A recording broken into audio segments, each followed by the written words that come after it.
Hello students, स्वागत है आपका अपने YouTube channel the engineers class में। और आज हम यूनिट न्यूक्लियस का दूसरा लेक्चर लेकर के आए हैं, जहां हम लोग पढ़ेंगे डेंसिटी ऑफ न्यूक्लियस के बारे में।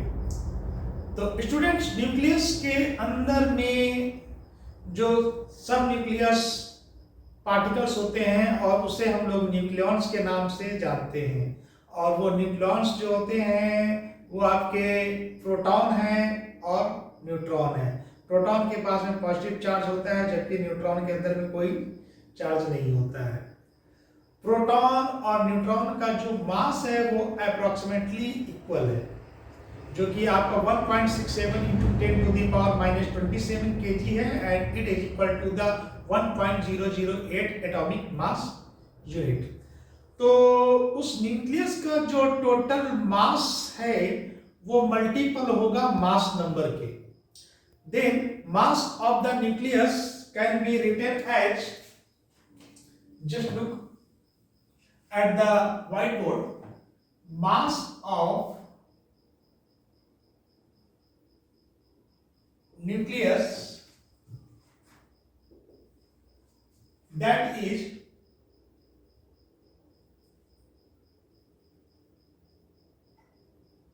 A, and A is the mass number। And students, आपको पता है मास नंबर जो होता है वो आपके number of protons plus number of neutron, सभी प्रोटॉन के जो नंबर्स होंगे, कितने प्रोटॉन उस न्यूक्लियस के अंदर में है, कितने न्यूट्रॉन्स उस न्यूक्लियस के अंदर में है, उन दोनों के नंबर्स के सम का मल्टीपल होगा। और where m is the average atomic mass and it is equal to the 1.008 AMU or 1.67 × 10⁻⁻27 kg, that is the mass of a proton or either a mass of a neutron। Then again हमें पता है मास का relation जो होता है वो आपका volume into density से भी रिलेट होता है। मास बराबर वॉल्यूम इनटू डेंसिटी, और यहां पर हम लोगों को इसी डेंसिटी को फाइंड करना है।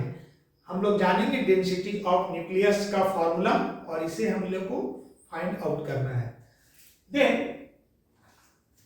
आप यहां देख रहे हैं कि मास ऑफ न्यूट्रॉन जो है हमारा ये बराबर है am के, am एंड वॉल्यूम। अगर मैं किसी भी एटम के न्यूक्लियस को स्फेरिकल फॉर्म में कंसीडर कर रहा हूं, then volume of the nucleus can be written as 4/3 pi r cube, where r बराबर radius of nucleus, a equal to mass number. और हम लोग डेंसिटी को डिनोट कर रहे हैं रो से, जो कि न्यूक्लियस की डेंसिटी है। पिछले लेक्चर में हम लोगों ने रेडियस ऑफ न्यूक्लियस के लिए एक रिलेशन डिराइव किया था। अगर हम उस फॉर्म में इसे पुट अप करते हैं तो ये रिलेशन हमें कुछ मिलने वाला है। सॉरी, मास को मैंने इस स्मॉल लेटर m से नोट किया है, तो a × m। हाँ, तो a × m equal to 4/3 pi r cube, और r की जो वैल्यू होगी वो r0 mass number power 1/3 to the power cube into density of nucleus. Further इसे हम लोग कैलकुलेट करते हैं, तो कैलकुलेट करने के बाद में हमें कुछ ऐसी वैल्यू मिलेगी 4/3 पाई r0 क्यूब 1 का power 1/3 into 3 and 3 will be terminated into row n. Again,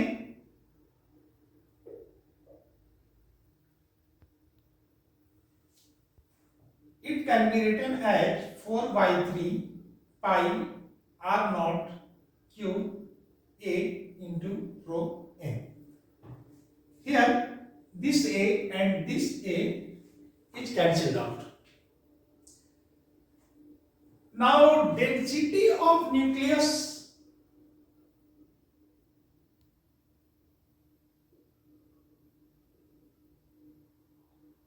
it is rho n equal to m divided by 4/3 pi r naught cube, and it can be written as rho n equal to this 3 will be gone to upside, and this is 3m divided by 4 pi r naught cube. Here students, यहाँ पर जो आपका r naught है, जो हम लोगों ने पिछले लेक्चर में, पिछले वीडियो में जो मैंने अपलोड किया हुआ है, और जो पहला लेक्चर है हमारा न्यूक्लियस का, उसमें ये रिलेशन निकाला था, जो कि हमारा ये कांस्टेंट वैल्यू है, एंड इसकी जो वैल्यू होती है r नॉट की, वो for every nucleus it is 1.2 Fermi. 1.2 Fermi, that means 1.2 into 10 to the power minus 15 meter, and it is a constant value. Again, हम यहाँ पे जब देखते हैं, it is the mass of nucleon, it is also a constant, it cannot be changed, because mass of proton or mass of neutron is behaving like just a constant value, and it is equal to the 1.008 mu or 1.67 into 10 to the power minus 27 kg. So it is also a constant value. We have also a numerical value, this 3, this 4, and pi, that is 3.14. तो हम यहाँ पर देख रहे हैं कि जो भी हमें डेंसिटी का जो रिलेशन मिल रहा है, वो सभी के सभी एक कांस्टेंट वैल्यू है, जो कि एक फिक्स्ड वैल्यू लेकर के आते हैं. तो इस तरह से हम कह सकते हैं कि किसी भी न्यूक्लियस का, किसी भी एलिमेंट का जो एटम होता है, उसका न्यूक्लियस है, उसकी न्यूक्लियर डेंसिटी जो होगी वो ऑलवेज कांस्टेंट होती है. ये डिपेंड नहीं करती है कि उस एटम के न्यूक्लियस में नंबर ऑफ न्यूक्लियॉन्स कितने हैं. It is not depending on mass number. कोई एटम का न्यूक्लियस साइज में कितना लार्ज है, उसका रेडियस कितना बड़ा है, उसके अंदर में कितने नंबर ऑफ पार्टिकल्स हैं, ये चीज आपकी वैल्यू नहीं करती है. एंड हमारे लिए जो भी ये वैल्यू है, ये आपका पूरे कांस्टेंट टर्म में है. तो आपको ये इंपॉर्टेंट बात याद रखनी है कि किसी भी न्यूक्लियस की न्यूक्लियर डेंसिटी हमेशा कांस्टेंट होती है. और ये एक इंपॉर्टेंट क्वेश्चन भी होता है, अगर जो स्टूडेंट सीबीएसई बोर्ड के हैं और क्लास 12 का एग्जाम देने वाले हैं, तो उसका एक इंपॉर्टेंट क्वेश्चन है. तो ये पूरा डेरिवेशन आप अपने नोटबुक में आप नोट कर लीजिए, और उम्मीद है आपको ये पूरा लेक्चर आप समझे होंगे, इस डेरिवेशन को आपने समझा होगा.